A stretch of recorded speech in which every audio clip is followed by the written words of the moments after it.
Okay, let's unpack this. Have you ever felt like you're constantly juggling desk space Yeah. and budget and just needing a computer that, actually keeps up? Oh, absolutely. It feels like there's just so much tech info out there. Exactly. It's easy to get lost trying to figure out what's actually going to work for you.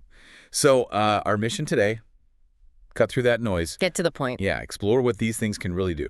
We're hoping for some, surprising insights into mini PCs. We're doing a deep dive based on this How To Geek article. What's it called? 4 affordable mini PCs that can replace your aging Windows 10 PC. Right, that one. And what's truly transformative here, I think, is just how much personal computing has shifted. How so? Well, desktop level power, it used to mean a big, clunky tower, always. Yeah, and took up half a room. Exactly. But now you're seeing that kind of performance packed into these tiny little boxes. It's more than just an improvement. It's like a fundamental shift. Hmm. It really challenges what we think a powerful computer even looks like. And, the author of the article, their own story is pretty telling. Oh, yeah? Yeah, they started back in 2017 with an Intel Cherry Trail Compute Stick.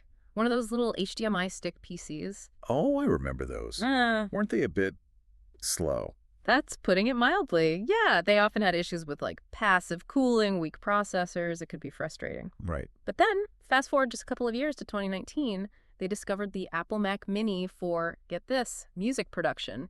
Demanding stuff. Wow, okay. That's a A jump. huge jump. And that experience totally changed their mind about this whole compact form factor, just how much power you could actually cram into something small. That shift in perspective is really key, isn't it? Because it highlights how dramatically these mini PCs have improved. I mean, just in the last, say, 5, 10 years. Oh, night and day. Who would have thought back then that a machine you could literally hold in your hand could run like serious applications? Right. They've genuinely become workhorses for most everyday things, office suites, streaming high-def video. And even some gaming, the article mentions. Modest gaming, but still. Yeah, some light gaming is definitely possible on certain models now. And beyond just the power, you've got the other benefits. They're affordable. Usually much cheaper than a big tower or laptop. Exactly. Super compact, obviously. And even travel-ready, some of them. Yeah, you could just toss it in a bag. Now, the author had some pretty specific criteria for picking his top 4, didn't he? Really modern specs. He did. Very specific list. We should definitely unpack those. And stick around because we'll reveal which one he thought gave the most, bang for your buck. So if we step back and look at the bigger picture here, this whole deep dive, it really shows how today's mini PCs aren't the compromise they once were. Not at all. That old idea that a real computer has to be a big beige box under your desk, that's really being challenged now. That really is the core of it, right? Yeah. And those changing expectations, that's what led the author to set such a high bar for his picks. Definitely. These machines, they're meant to offer good prices, flexibility, tiny size, perfect for a whole range of tasks now. And it's worth quickly going over those criteria again because they were pretty strict. Yeah, let's hear them. Okay, so Windows 11 Pro was a must. Then 32 gigabytes of RAM. Which is interesting, right? Because Microsoft says that's enough for Copilot, their AI assistant, to run smoothly alongside everything else. Exactly. Future-proofing, sort of.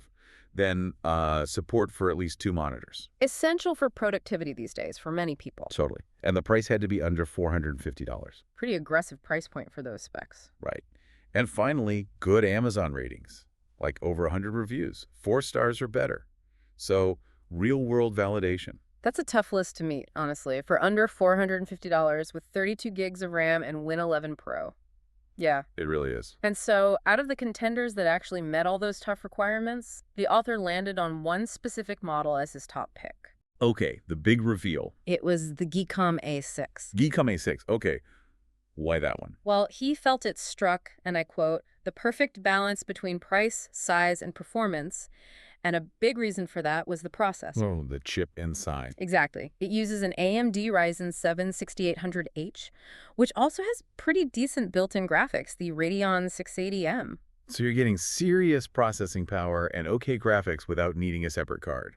Precisely. For a machine this small and at that price point, it's pretty impressive. Far cry from those old Cherry Trail sticks. Definitely. Plus, another big factor was expandability. You could upgrade the RAM and storage later on. Oh, that's crucial. Not just stuck with what you buy initially. Right. And you also mentioned the aluminum body felt nice and solid, so it ticked a lot of boxes. Okay, that makes sense. A good all-rounder that meets those specific modern needs. Mm-hmm. So wrapping this up, for you, the listener, this deep dive really brings up an important question, I think. Well, if these small, relatively affordable mini PCs can now handle demanding work, drive multiple 4K screens, and even be upgraded, what does that actually mean for how we choose our main computer going forward? That's a great question. Does the definition of a main PC need to change? It really leaves you wondering how these tiny powerhouses might reshape your own setup, right? It certainly does. Something to think about.